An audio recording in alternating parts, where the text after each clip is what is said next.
옛날 옛적 프랑스의 한 깊은 숲속에 음악의 숲이라고 불리는 장소가 있었다. 이곳은 아무도 찾아내지 못한 매우 특별한 숲으로 그곳에서는 나무와 바위, 심지어 바람조차도 음악을 만들어내며 울려 퍼졌다.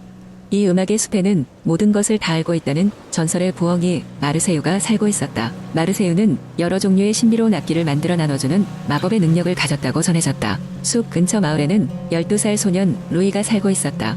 루이는 음악을 사랑했지만 어려운 형편 때문에 악기 하나 소유하지 못했다. 어느 날 루이는 마을의 나이든 할머니로부터 음악의 숲에 관한 이야기를 들었다. 음악의 숲에 가면 너의 마음속 소리를 찾아줄 것이야 라는 할머니의 말에 루이는 호기심이 생겨 음악의 숲을 찾아가기로 결심하게 된다. 어느 화창한 날 루이는 작은 배낭에 빵과 물을 챙겨 길을 나섰다. 숲으로 가는 길은 쉽지 않았지만 그의 마음은 들뜬 기대감에 가득 차 있었다.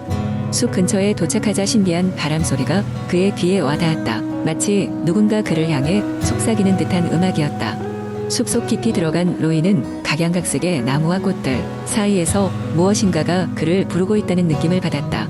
그리고 그곳에서 그는 눈부신 황금빛 날개를 가진 부엉이 마르세유를 만나게 되었다. 마르세유는 루이에게 가까이 오라고 손짓하며 그의 꿈과 소망을 물었다. 루이는 수줍지만 담담하게 음악에 대한 사랑과 자신의 사연을 부엉이에게 이야기했다. 그러자 마르세유는 이해한다는 듯 고개를 끄덕이며 두 눈을 감고 잠시 생각에 잠겼다. 잠시 후 마르세유는 구름처럼 부드러운 화음과 함께 그에게 맞는 악기를 만들어주기로 결정했다. 이 순간 마법이라도 부린 것처럼 바람이 휘청거리고 작은 나무들이 춤추기 시작했다. 어느새 루이의 손에는 작은 나무 플루트가 쥐어져 있었다.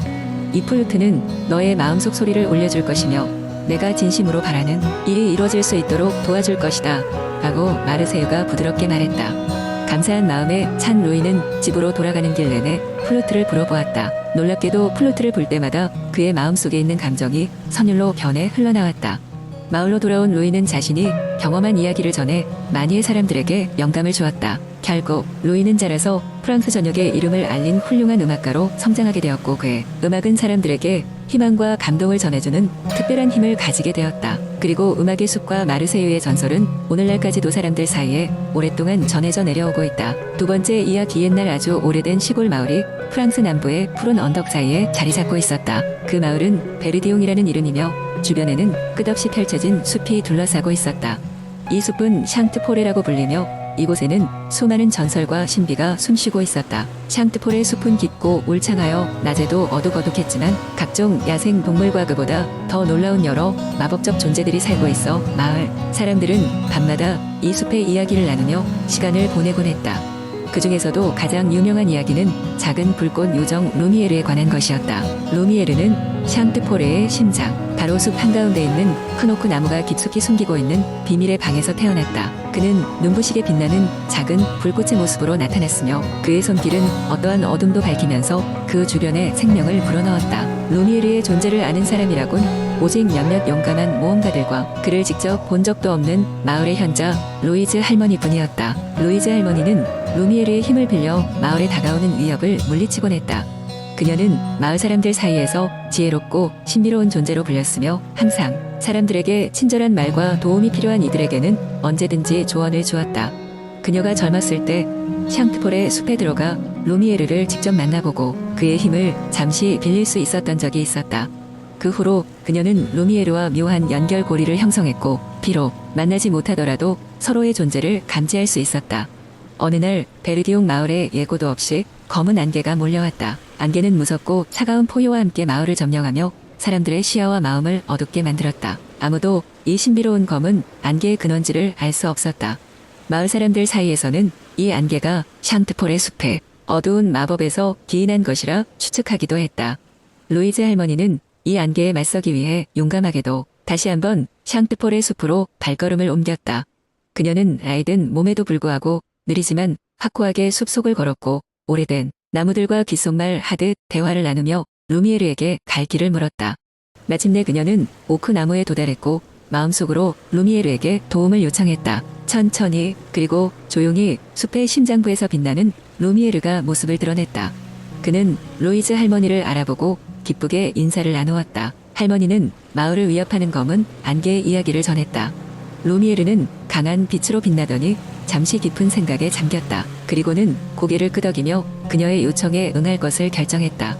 이윽고 루미에르는 하늘로 날아올라 마을을 뒤덮고 있는 검은 안개를 향해 몸을 던졌다. 그는 작은 불꽃처럼 보였지만 그의 존재는 워낙 강력하고 순수한 빛이었던 탓에 안개는 루미에르의 빛에 닿자마자 서서히 흩어졌다. 그 순간 베르디옹 마을 곳곳이 밝은 햇살로 채워지며 마을 사람들과 동물들 모두 기쁨의 환호성을 질렀다. 검은 안개가 모두 사라지고 모든 것이 정상으로 돌아오면서 루미에르는 다시 숲 안으로 사라졌다. 그는 그리움을 가진 동시에 그의 불꽃 같은 존재가 계속해서 사랑과 생명을 불어넣어 줄 것이란 것을 알고 있었다. 그 이후로도 오랜 세월 동안 베르디옹 마을 사람들은 매년 봄 축제를 열고 루미에르를 기리며 감사의 마음을 전했다. 그리고 샹트폴의 숲은 항상 그들을 지켜주는 신비로운 존재로 남아있었다. 세 번째 이야기. 옛날 옛적 프랑스의 한 작은 마을에는 아름다운 숲이 펼쳐져 있었다. 이 숲에는 마법의 새들이 살고 있었는데 이들은 그들의 노래로 숲을 살아 숨쉬게 했다. 세상에서 가장 아름다운 소리를 가진 새들은 서로 닮았지만 각각 고유한 능력을 가지고 있었다. 첫 번째 새는 지혜의 상징인 흰부리에 금빛 깃털을 가진 아리에였다. 두 번째 새는 신비로운 능력으로 빛나는 은빛 날개를 지닌 로미안이었고 마지막으로는 사랑을 전하는 멜로디로 사람들을 사로잡는 코랄리였다. 어느 날 마을에 어두운 그림자가 드리워졌다. 숲의 중심에 있던 마법의 샘물이 점점 말라가고 있었고 이로 인해 숲의 생명도 점차 시들어갔다. 놀란 마을 사람들은 마법의 숲을 지키기 위해 가장 똑똑하고 용감한 소년인 장에게 도움을 요청했다. 장에게는 이 문제가 쉬운 일이 아니었다. 하지만 그는 다정한 새 친구들 아리에, 로미안, 코랄리의 도움을 받을 수 있었다. 아리에는 곧바로 샘물의 마법이 약해진 이유를 알아내기 위해 장과 함께 숲 깊숙이 들어갔다. 그곳에서 그들은 숲을 위협하는 희미한 어둠의 그림자를 발견했다. 로미안이 날개를 펼치자 밝은 빛이 주변을 비췄고 그 빛은 그림자를 사라지게 했다. 하지만 이 문제를 근본적으로 해결하기 위해서는 사랑의 멜로디가 필요했다. 코랄리는 자신의 부드럽고 따뜻한 노래로 숲을 감싸 안았다. 그 사랑의 멜로디는 샘물에까지 닿아 샘물에 다시 생기를 불어넣었고 숲은 다시 활기를 되찾았다. 장과 새들은 마을로 돌아와 그들의 사명을 완수했음을 알렸다. 사람들은 그들을 축하하며 마을 광장에서 큰 잔치를 열었다. 숲의 균형이 회복되었음을 기뻐하며 사람들은 마법의 새들과 장을 영웅으로 칭송했다. 그 후로 숲은 항상 그곳을 사랑하고 아껴줬던 이들에게만 그 마법을 보여주었다. 그리고 장과 새들의 이야기는 오랫동안 전해지며 사랑과 희망 그리고 자연의 신비를 일깨워주는 동화로 남았다. 프랑스의 작은 마을은 신비로운 숲과 마법의 새들이 있다는 전설 덕분에 멀리서 많은 이들이 찾는 곳이 되었고 그들은 숲속의 숨결을 느낄 수 있었다. 네 번째 이야기. 옛날 옛적에 프랑스의 한적한 숲속 깊은 곳에 작은 마을이 있었어요. 이곳은 외부 세계와는 단절된 채 자연과 조화를 이루며 살아가는 사람들로 가득했어요. 마을 사람들은 매일매일의 일상이 평화롭고 행복해서 세상에 어떤 변화도 필요치 않다고 생각했죠. 그들 중 누구도 그 고요한 숲속에 무슨 비밀이 숨겨져 있는지를 알지 못했어요. 어느 흐린 가을날 마을 소년 루이는 숲속에서 나무를 하던 중 이상한 반짝임을 발견했어요. 호기심에 사로잡힌 그는 반짝임을 따라가 보기로 했죠.